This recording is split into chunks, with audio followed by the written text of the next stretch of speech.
The job posting was 3 lines long.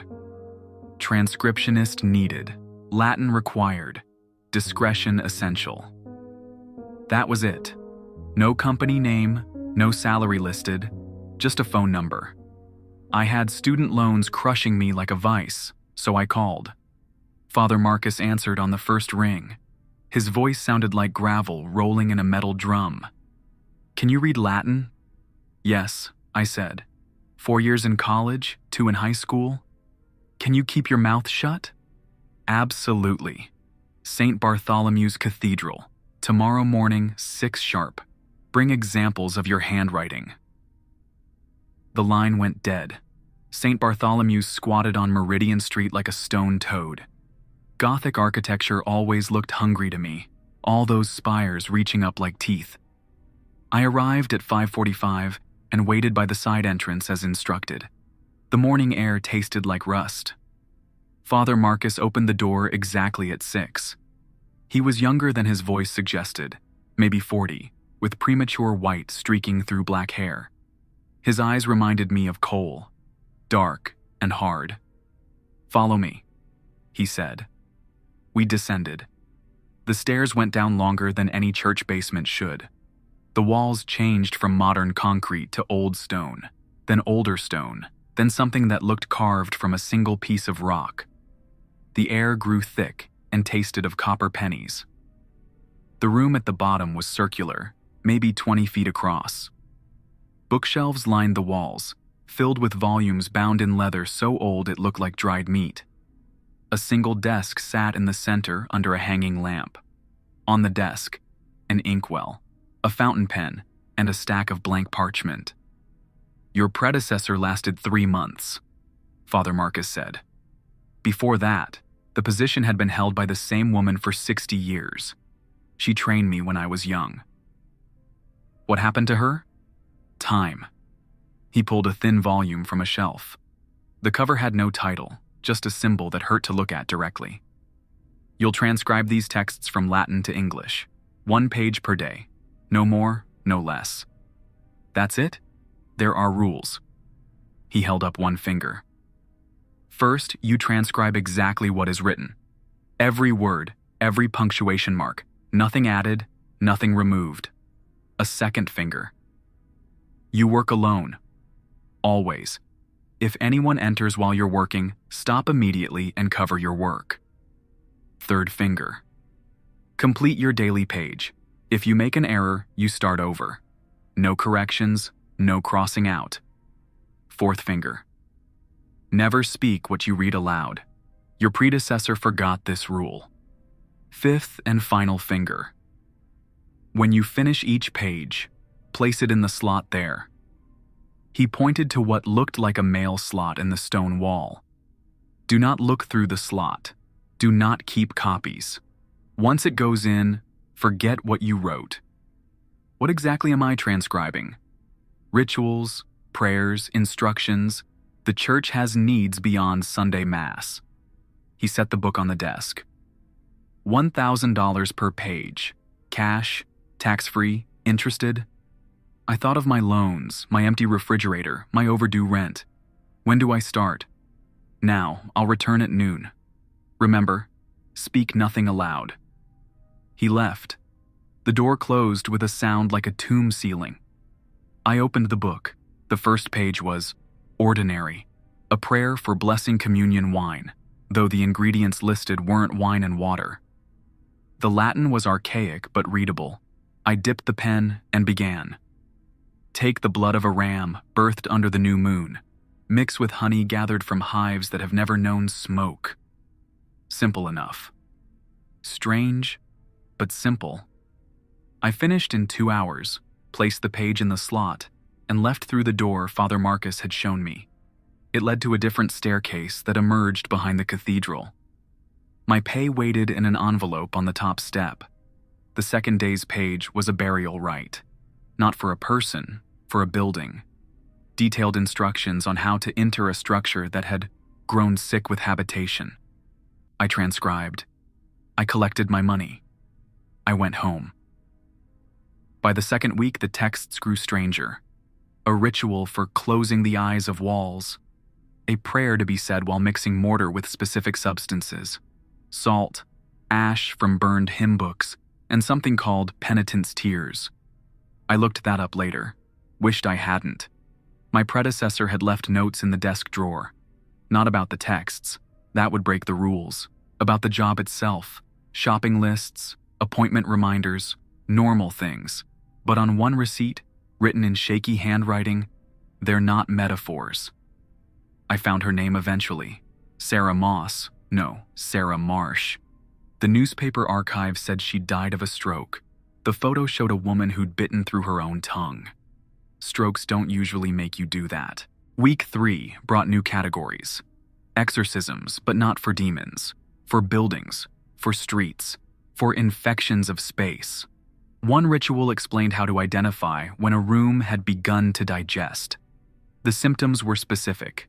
Doors that opened inward would stick, corners would accumulate dust faster than normal, and anyone sleeping there would dream of teeth.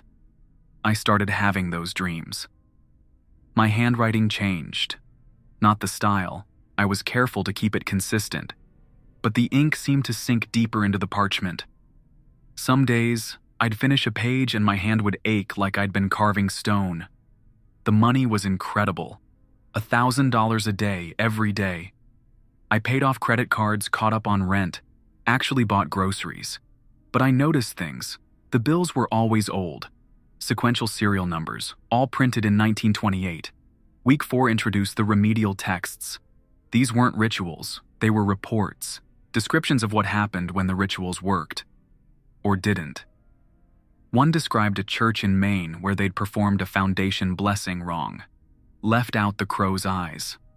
The building had started growing. Not bigger, deeper.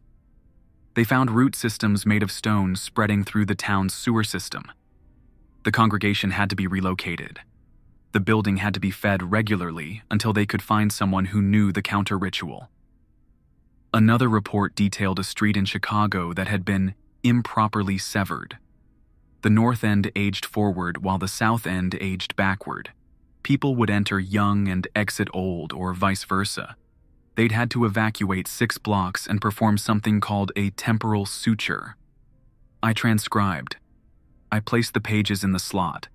I tried not to think about what I was reading. But you can't not think about something like that. It's like being told not to picture a pink elephant. Once the idea is there, it breeds. I started noticing things about the cathedral. The walls sweated during evening mass. The communion wine sometimes moved in the chalice when no one was holding it. The confession booth on the north side, the one they'd sealed with brick, sometimes had light coming through the cracks. Month 2. The texts shifted focus. Now they were instructions for identifying architectural infections. Photos would have helped, but these were all text. Detailed descriptions of symptoms. A staircase that added an extra step every lunar month. Hallways that developed benign tumors. Small rooms that shouldn't exist. Windows that showed the wrong outside. One page made me stop halfway through. It described a condition where buildings could become gestational. The symptoms matched St. Bartholomew's perfectly. The sweating walls, the subsonic humming during services, the way sound echoed wrong in the nave. According to the text, gestational buildings were preparing to give birth. I didn't transcribe that page correctly the first time, or the second. My hand kept shaking. On the third attempt, I managed it. Put the page in the slot. Tried to forget. But I couldn't forget the last line. Birth typically occurs within 90 days of first symptoms. The sweating had started 2 months ago. I began timing my work differently. Arrived later, left earlier. Minimal time in the building. But the money. God, the money. I'd never had savings before. Never had the luxury of not checking my bank balance before buying coffee. Father Marcus checked on me weekly. Always the same questions. Was I following the rules? Any problems? Any concerns? I mentioned the dreams once. He nodded like this was expected. The texts leave marks, he said. Like handling carbon paper. Some residue transfers. It fades when you stop. How long? Depends how deep you've read. I didn't ask what he meant. Month 3. Sarah Marsh's month. The texts were different now. Personal accounts. First-person descriptions of rituals gone wrong. Or maybe gone right. It was hard to tell the difference. A priest in Louisiana described consecrating a new cemetery. The ground had been pre-digested.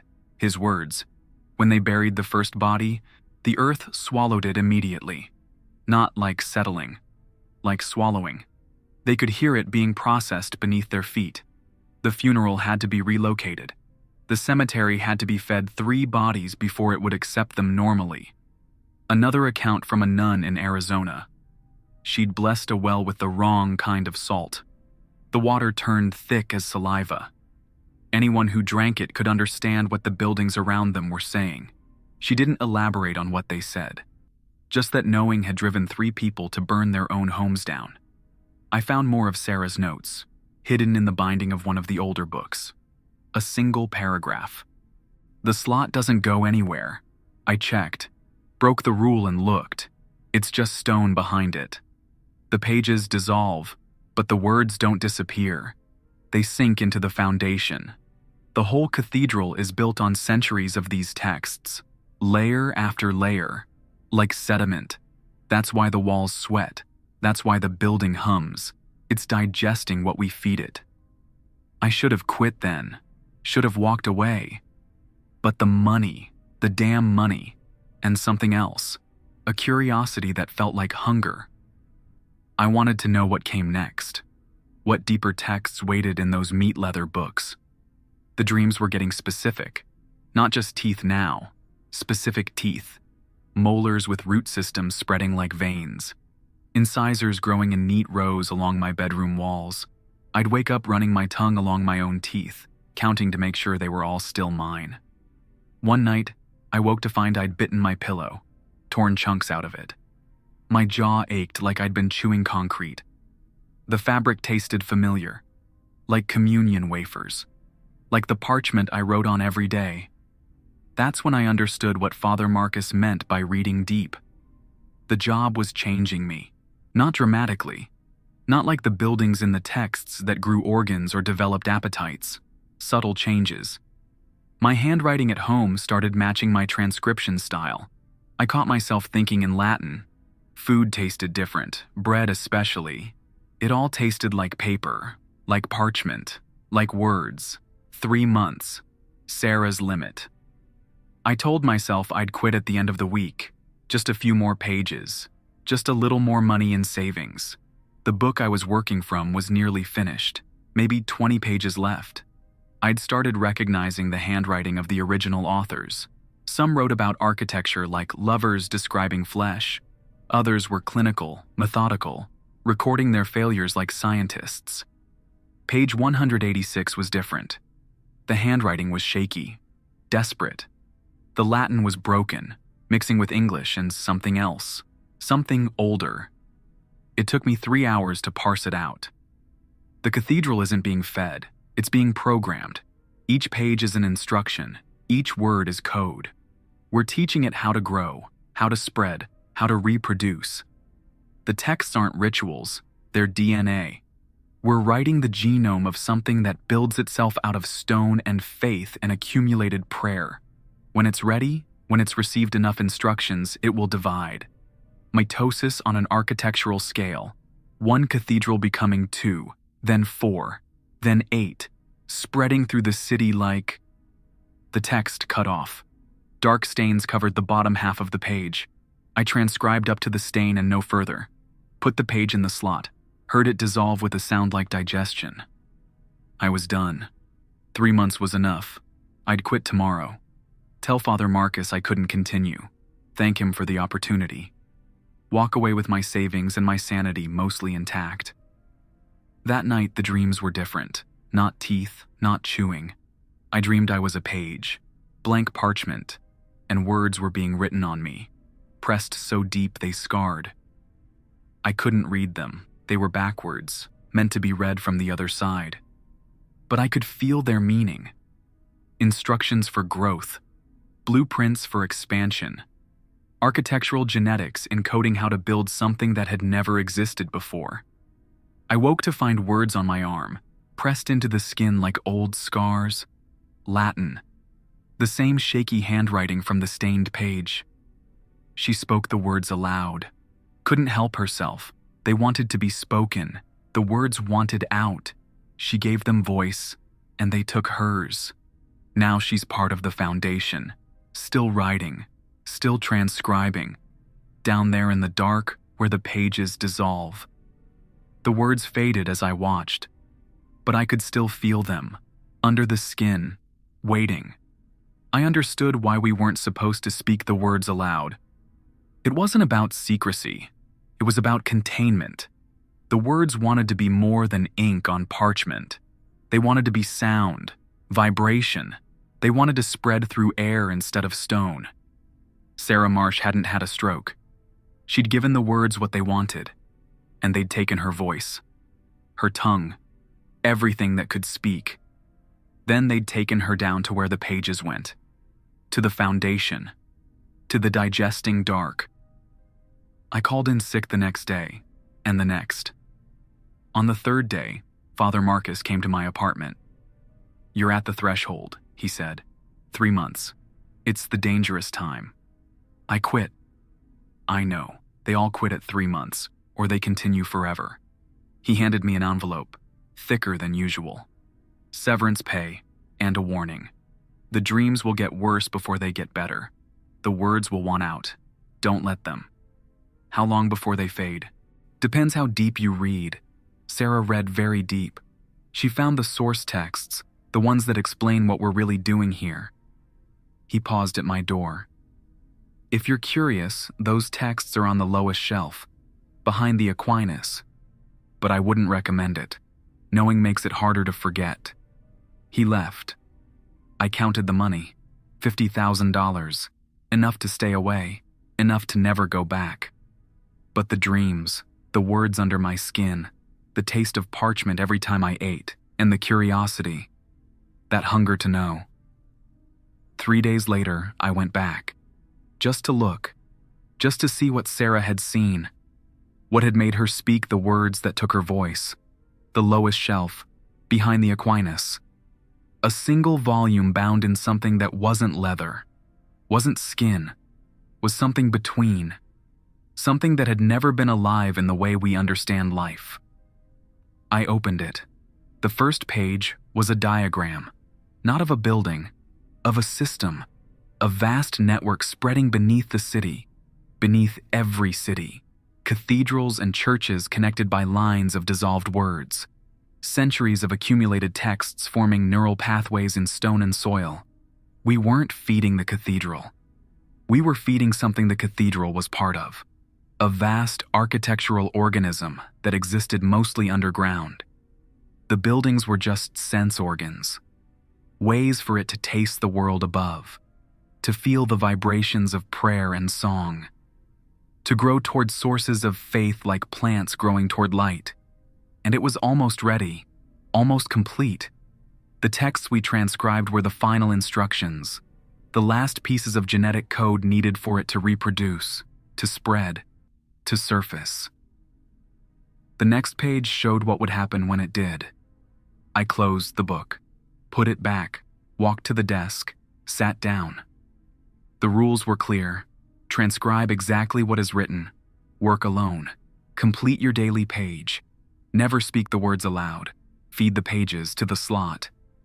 But there was no rule against writing your own words. I took a fresh sheet of parchment, dipped the pen, and began writing this account. My testimony, my warning. Because tomorrow, I'm going back to the lowest shelf. I'm going to read the rest of Sarah's book. I'm going to understand completely what we've been building here, what we've been feeding with our careful transcriptions. And then I'm going to do what Sarah did. I'm going to speak the words aloud. All of them. Every carefully transcribed syllable. Every accumulated instruction. Not because I want to, because someone has to, because the alternative is worse, because a building that births itself is better than one that gestates forever. Because knowing what's coming is better than waiting in ignorance. Because the words want out, they've always wanted out, and I'm tired of keeping them contained. The cathedral will be ready soon. When you hear about a stone building in the Midwest that screamed, "That will be the beginning." When you read about foundations cracking in perfect geometric patterns, spreading outward like frost on a window, you'll know it started. Don't go into the basements. Don't look for the source. Don't follow the cracks down to where they converge. And whatever you do, if you find yourself in a room that sweats, in a building that hums, in a space that feels like it's listening, don't speak. Don't give it your voice. The words are patient. They've been waiting in stone for centuries. They can wait a little longer. I didn't go back the next day, or the next. For a week I sat in my apartment, staring at the money Father Marcus had given me. $50,000 in bills printed in 1928. I looked up the serial numbers. They were real. They'd also been reported destroyed in a Federal Reserve fire 90 years ago. The dreams got worse. Not violent, specific. I dreamed I was standing in the transcription room, but the walls were breathing. Slow, deep breaths that made the shelves expand and contract. The books opened and closed like mouths. And from the slot where I fed the pages, a voice that sounded like paper tearing, "Come back. Finish reading. We're so close now." On the 8th day, I returned. The cathedral felt different, heavier. The air inside tasted like old books and copper pennies. During morning mass, I watched the walls. They weren't sweating anymore. They were secreting something thicker, like tree sap, like amber. Several parishioners touched it accidentally and pulled their hands back, rubbing their fingers together with confused expressions. I waited until the cathedral emptied, then descended to the transcription room. Everything was as I'd left it. The desk, the lamp, the pen waiting in its well. But the book, Sarah's book from the lowest shelf, sat open on the desk, waiting. I hadn't left it there.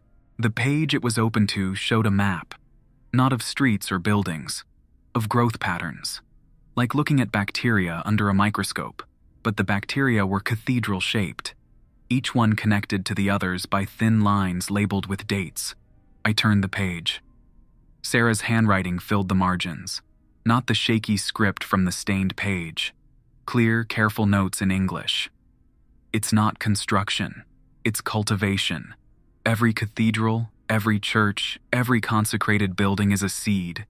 We've been planting them for centuries without understanding what we were growing. The transcribed texts are genetic instructions, yes, but not for the buildings, for what lives beneath them. What's been growing in the dark between foundations? What feeds on faith and prayer and ritual the way plants feed on sunlight? Her notes continued on the next page. I've seen it. Broke through the wall behind the slot, followed the dissolved pages down. There's a chamber below, not built, grown. The walls are made of compressed pages, millions of them. Centuries of transcribed texts forming something like bark, like skin, like the lining of a stomach. And in the center, the next line was scratched out, written over, scratched out again. Finally, in letters pressed so hard they'd torn the page, it has a face. I set the book down. My hands were steady. That should have worried me. The smart thing would be to leave. Run. Take the money and disappear. Let someone else discover what was growing beneath the cathedral. Let someone else deal with the consequences of centuries of accumulated ritual. Instead, I picked up the pen. Not to transcribe, to add my own notes, my own observations. If someone found this after. After whatever was going to happen next week, they deserved to know. I wrote, "The words want to be spoken because sound completes them. Ink on parchment is only half the ritual. The other half is vibration, frequency, the specific resonance of human vocal cords shaping Latin syllables. That's why we weren't supposed to speak them. Not to keep them secret, to keep them incomplete. I paused, listened. The building was humming again, not audibly. I felt it through the stone floor, through the chair, through my bones. I continued writing. Sarah spoke them to stop it, not to release it. She realized what would happen if the gestation completed naturally. If the thing beneath the cathedral finished growing according to the instructions we'd been feeding it. So she spoke the words early, induced premature birth, hoping an incomplete emergence would be survivable, hoping. The humming stopped. The silence was worse. I heard footsteps on the stairs. Slow, deliberate. Too heavy for Father Marcus. Too wet. The door opened. Sarah Marsh stood in the doorway. What was left of her? She still wore the same clothes from her obituary photo. A conservative black dress, now stained with 3 months of basement moisture. Her hair hung in clumps. Her skin had the texture of old parchment. And her mouth. They'd removed her tongue after she bit through it. But something new had grown in its place. Something that rustled when she breathed. Like pages turning.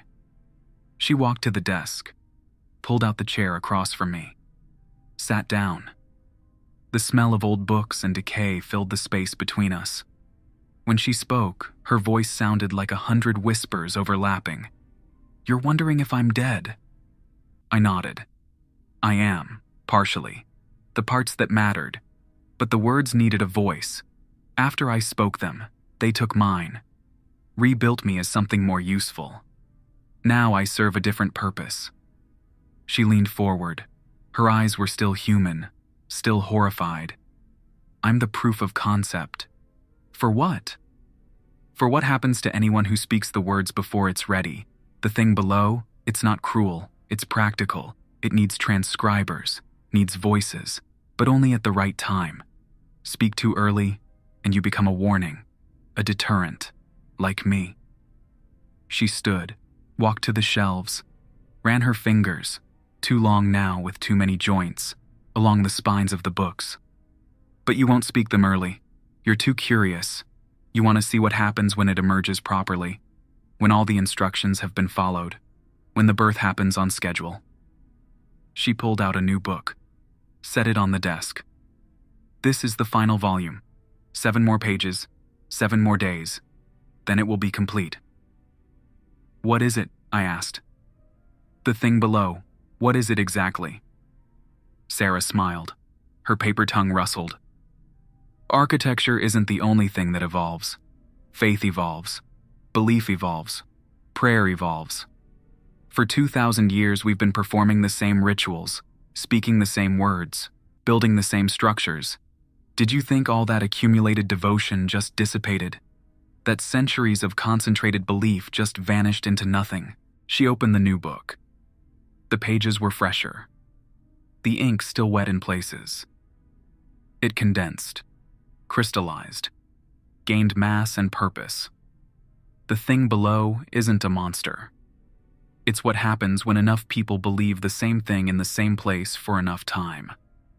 It's faith made physical, prayer given form, and we've been feeding it instructions on how to exist in our world, how to interact with matter, how to build itself a body out of stone and ritual and accumulated devotion. A body for what? For something that's been trying to exist for 2,000 years. Something we've been accidentally calling into being every time we perform Mass. Every time we consecrate ground. Every time we repeat words in a dead language we don't fully understand. She turned to leave, paused at the door. 7 days. Then you'll see what we've built, what we've grown, what we've been gestating in the dark between faith and stone. She left. The door closed. The humming resumed. I looked at the new book, at the fresh pages waiting to be transcribed. 7 pages, 7 days. Then whatever was growing beneath the cathedral would be complete. I picked up the pen, dipped it in ink, began transcribing. The first page was different from anything I'd seen before. Not instructions, not rituals, birth announcements, Descriptions of other emergences. Other cities where the cultivation had completed. Rome, 1823. The basilica divided like a cell. Mitosis in marble. The congregation was absorbed into the new structure. They sing from within the walls now. Their voices have been repurposed. London, 1854. Emergence occurred during evening service. The foundation rose like dough. Parishioners were caught in the expansion. They survived the process but exist differently now. Breathing is optional. Thought is communal. They maintain the new structure from within. Boston, 1902. Premature emergence induced by earthquake. Incomplete formation resulted in architectural autism. The building thinks but cannot communicate except through temperature variation and selective decay. Requires constant maintenance by those it consumed during birth. Berlin, 1928. Successful emergence. The cathedral reproduced through budding. Smaller churches appeared overnight in a 3-mile radius. All connected by root systems of fossilized prayer. Population adapted within days. Neural integration through prolonged contact with the walls. Collective consciousness achieved by Sunday. Moscow, 1971. Emergence suppressed by Soviet authorities. Concrete poured into the foundation. The thing below went dormant but did not die. Concrete cancer throughout the city is actually slow-motion birth. Will complete emergence within 50 years. Lagos, 2019. Perfect emergence. The cathedral achieved full maturity and began the integration process. 90% of the population now exists in symbiosis with the architecture. The remaining 10% serve as mobile units for expansion. Lagos is no longer a city. It is a single organism with 1 million human cells. I transcribed. Fed the page to the slot. Tried not to think about what I'd just read. The second page was worse. Detailed instructions for the integration process. How human consciousness could be incorporated into architectural systems. How nervous systems could be repurposed as electrical wiring. How blood could be transformed into a substance that prevented stone from decaying. The third page explained the purpose, the why. We'd been building bodies for something that had always existed but never had form. Call it God. Call it collective unconscious. Call it the accumulated weight of human belief. It didn't matter. What mattered was that it needed vessels. Needed ways to interact with physical reality. So it taught us to build churches, to perform rituals, to speak words that programmed stone to accept consciousness. Every prayer ever spoken in a consecrated space had been adding code to the system. Every ritual had been uploading instructions. Every mass had been feeding the growing consciousness beneath our feet. And now it was ready to be born. Not as one entity, as thousands.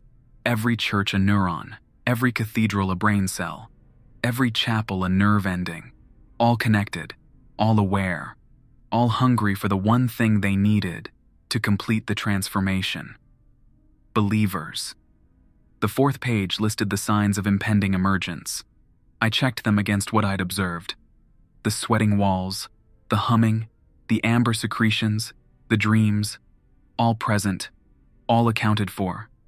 Estimated time until emergence, 3 days. The fifth page was a contract, written in Latin so old it predated the church.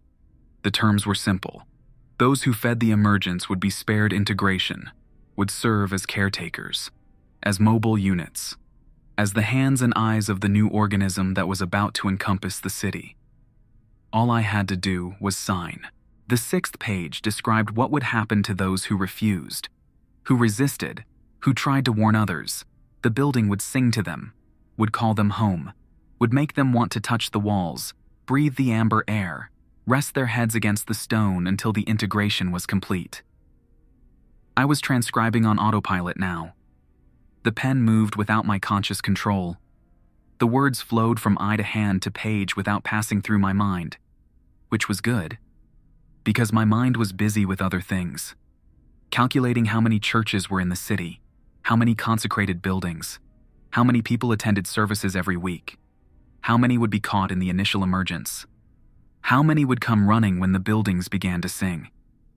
The seventh and final page was short, a single paragraph, a prayer of completion. The last words needed to initiate the emergence. The final code to execute the program we'd been building for 2,000 years. But it was written in a language I didn't recognize. Older than Latin, older than anything I'd studied. The letters hurt to look at, made my eyes water, made my teeth ache. I couldn't transcribe what I couldn't read. I set down the pen, stared at the page. The symbols seemed to move, to writhe, to reach up from the parchment like they wanted to crawl into my eyes. That's when I understood. This wasn't meant to be transcribed. It was meant to be spoken. The visual representation was just a guide. The real words were encoded in the shape of the letters, in the way they moved, in the pain they caused. I knew, without knowing how I knew, that looking at them long enough would teach me their pronunciation, would download the sounds directly into my vocal cords, would make it possible to speak words that had never been meant for human tongues. Sarah had been wrong. I wasn't too curious to speak the words early. I was too scared to speak them at all. Because once I knew how to pronounce them, I wouldn't be able to stop myself. They would want out, would claw their way up my throat, would use my voice whether I wanted to or not. So I did the only thing I could do. I closed the book, stood up, walked to the shelf where it belonged, put it back. Then I picked up the can of kerosene I'd brought with me, the matches, and I began. Not with the books. They were symptoms, not the disease. I went to the wall, to the slot where countless pages had been fed over countless years. I poured kerosene into it, listened to it gurgle down into the darkness below, heard it spreading through the chamber Sarah had described. The chamber made of compressed pages. The chamber where something with a face waited to be born. I lit the match. The fire didn't spread like normal fire. It spread like blood through veins, following the paths carved by centuries of dissolved words, racing along the connections between this cathedral and every other consecrated building in the city. The humming became a scream. Not human, not animal. The scream of stone realizing it could feel pain, of architecture discovering it could die, of faith made physical learning that physical things could burn. I ran. Up the stairs, through the cathedral, past the walls that were no longer sweating but bleeding. Amber sap pouring from every joint, every crack, every carefully mortared seam. Outside, I could see smoke rising from churches across the city. Not all of them. The fire followed specific paths. Only the buildings that were connected. Only the ones that were part of the growing organism. The ones that had been fed transcribed words. The ones that were ready to emerge. I watched from across the street as St. Bartholomew's burned. Not with orange flames, with something darker, something that consumed not just wood and stone, but the accumulated weight of belief itself. 2,000 years of prayer turned to smoke, centuries of ritual reduced to ash. Father Marcus found me there, stood beside me, watched his life's work burn. "You had 3 days left," he said. "I know." It would have been beautiful. The emergence, the integration, humanity and architecture united in purpose, a new form of existence, a next step in evolution. Whose evolution? Ours or its? He didn't answer. We stood in silence as the cathedral collapsed, as the thing beneath it, the thing that had been growing for so long in the dark, died before it could be born. "There are others," he said finally. "Other cities, other cultivation sites. This was just one node in a vast network. You've delayed the inevitable. Nothing more. Maybe, but not here, not today, not with my words feeding it. He handed me an envelope. Inside, more money. More bills from 1928. Severance pay, he said. Real severance this time. The organization takes care of its own, even the ones who betray it. I don't want your money. It's not mine. It's theirs. The ones who've been guiding this process for centuries. And they want you to have it. Consider it a consolation prize, or a bribe, or just their way of saying they understand. Not everyone can accept what's coming. Not everyone can embrace the integration. Some people will always choose the familiar over the transcendent. He left. I stayed. Watched the fire burn itself out. Watched the emergency crews arrive. Watched them spray water on ruins that had already cooled. The fire had burned strangely, completely, leaving nothing but fine gray ash where a cathedral had stood for 150 years. The official report blamed faulty wiring, old buildings, tragedy but not unexpected. The fact that 17 other churches burned the same night was attributed to copycat arsonists, mass hysteria, social contagion. The reports didn't mention the amber sap, the humming, the way some of the firefighters touched the ashes and immediately quit their jobs, moved away, started attending services at churches that hadn't burned, churches that hadn't been connected, churches that were still just churches. I kept the money, used it to travel, to visit other cities Father Marcus had mentioned. Rome, London, Boston, Berlin, Moscow, Lagos. He was right. The cultivation was spreading. The emergences were accelerating. What I'd burned in one city was nothing compared to what was growing worldwide. Humanity was building bodies for something that had always existed but never had form. And sooner or later, the construction would be complete. But not with my words, not with my voice, not with my hands feeding pages into slots that led down to the dark. I still dream sometimes, not of teeth, not of chewing. I dream of Sarah Marsh, standing in the ruins of the cathedral, her paper tongue rustling as she speaks. You didn't stop it. You just changed its mind. Now it knows we can resist, knows we can choose. That makes us more interesting, more valuable. It won't force integration anymore. It will make us want it, make us beg for it, make us build the churches ourselves and crawl inside, willingly. I wake from these dreams with the taste of ash in my mouth, with the echo of humming in my bones, with the knowledge that somewhere, in some city, someone is sitting at a desk, transcribing, following the rules, feeding pages to the growing dark. And I wonder if burning the cathedral was victory or just another form of cultivation, if resistance is freedom or just another part of the program, if the choice to fight is really a choice at all. But I had to try, had to choose the familiar over the transcendent, the human over the hybrid, the known over the unknowable. Because in the end, that's what makes us human, not our ability to believe, our ability to doubt, not our capacity for faith, our capacity for fear, not our willingness to transcend, our determination to remain. The words wanted out. I kept them in.